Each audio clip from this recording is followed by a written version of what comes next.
Uma forte chuva que atingiu São Paulo colocou a cidade em alerta para alagamentos. Durante a noite, quase 40 mil imóveis chegaram a ficar sem energia elétrica.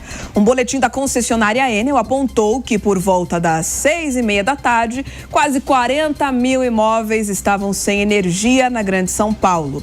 Segundo o órgão, imagens de radar e satélite meteorológico registraram áreas de instabilidade que vieram do interior paulista, com chuvas de até ali intensidade forte, atuando principalmente na capital paulista.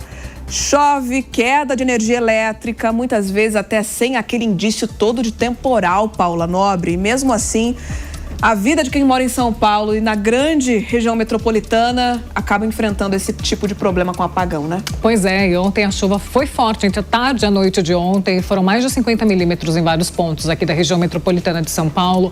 Choveu no interior de São Paulo também. E a gente está no verão, estação que marca o retorno das instabilidades. A gente sabe que a gente vai ter que ver essa cena ainda durante muitos dias, porque tem previsão de chuva hoje mais uma vez aqui na capital paulista, máxima na casa dos 26 graus e chuva entre a tarde e a noite de novo. Então, dá nem tempo dessas pessoas se recuperarem ainda dos prejuízos causados pela chuva de ontem e tem mais instabilidades vindo aí.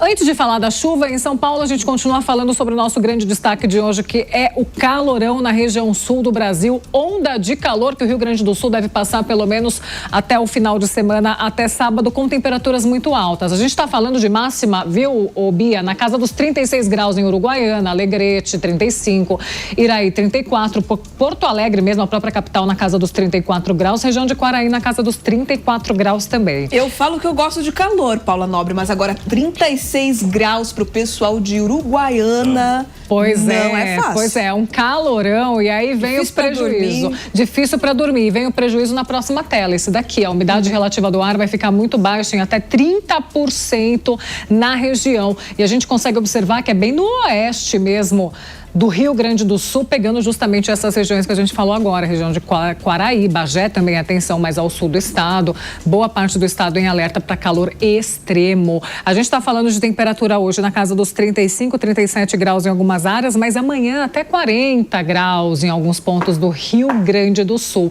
Onda de calor, por quê? Porque nenhum sistema está atingindo a região sul do Brasil neste momento, o Rio Grande do Sul. Os sistemas estão onde? Olha o nosso mapa de risco que ele vai mostrar. Região sudeste e centro-oeste, com o nosso famoso corredor de umidade atuando sobre essas áreas ainda. Então, você que está no Rio de Janeiro, região serrana, Petrópolis, Teresópolis, atenção, áreas do litoral de São Paulo, Peruíbe, mais ao sul registro também, litoral norte, atenção, São Sebastião, norte paulista também, Goiás, Distrito Federal, norte de Mato Grosso do Sul, a gente falou de São Gabriel, região ali onde choveu mais de 200 milímetros de chuva, a tendência de mais chuva para hoje, e sul de Mato Grosso também. Chove também em áreas da região nordeste do Brasil, mas chuva mais pontual e isolada, depois de um dia muito quente, aquela chuva de verão na região nordeste, e na região norte a gente continua com pancadas isoladas também e com uma diminuição na chuva no Acre.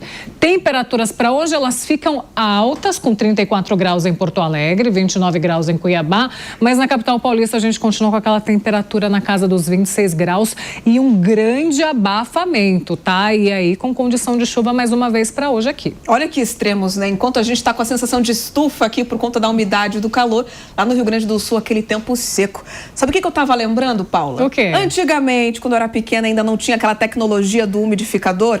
E aí, quando o tempo ficava muito seco, era toalha molhada, pendurada na porta para tentar elevar um pouco a umidade pra gente tentar dormir bem. A bacia com água no chão. Água. E funciona, né? E funciona, e muita gente ainda utiliza esse método hoje ainda, viu? Muita gente mesmo, pode ter certeza. Fica a dica também, então, pro pessoal lá do Rio Grande do Sul. Exatamente. Até daqui a pouco, Paula. Até, tchau.